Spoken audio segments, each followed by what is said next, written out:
It's late Friday afternoon. I know this is a peak time of energy and excitement. And I apologize because I actually had a video I wanted to show you all.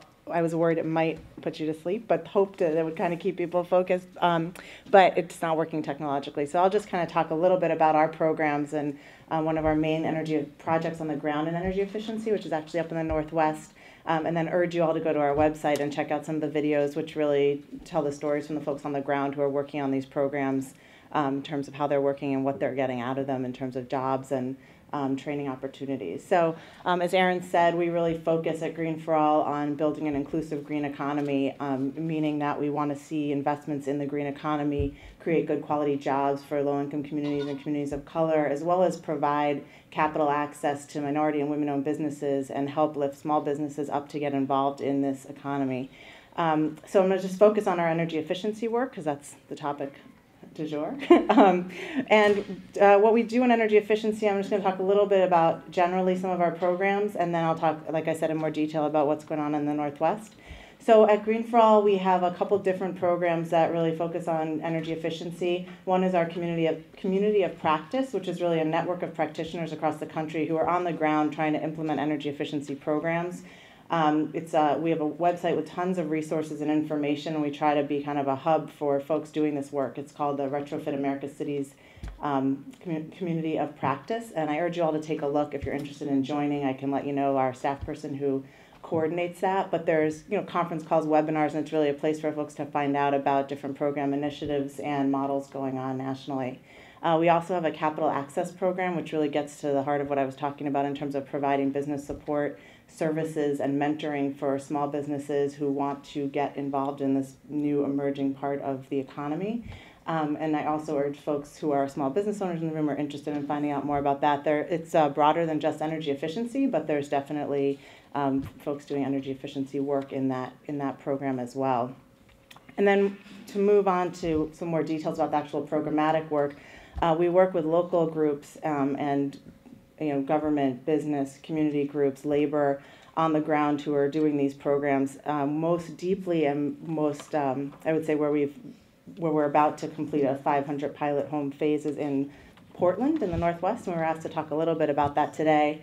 So we were part of, with, like I said, those groups, business, labor, the city, and other groups on the ground of launching a Clean Energy Works Portland program.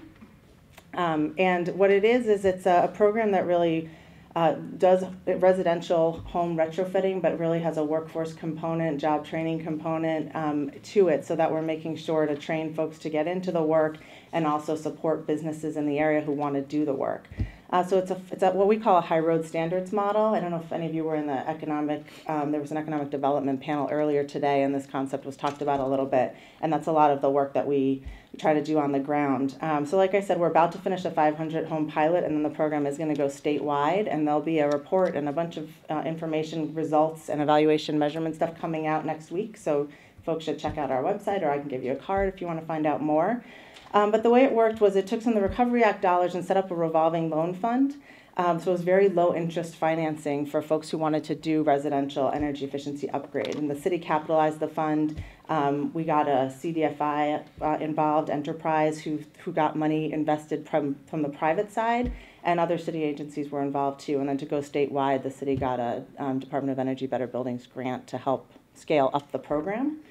And the city, so that's how it was financed, and it's on-bill financing. So if you're a homeowner and you want to do this, it's you can pay it back on your utility bill. There's an energy trust in Oregon. It's very different from what we're dealing with here. But we did on-bill financing.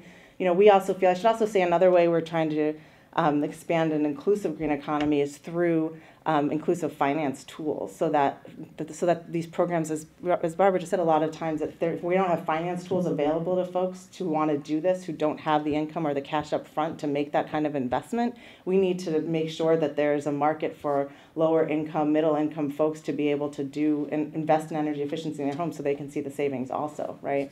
So this is an on-bill finance program.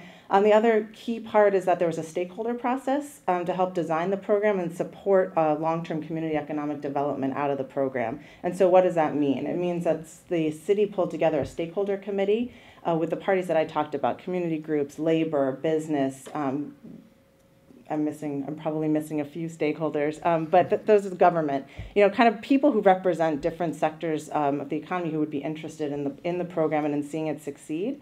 And they work together to create what we call a High Roads Agreement, which really sets out standards for contractors who want to participate in the program. So we crafted a High Roads Agreement.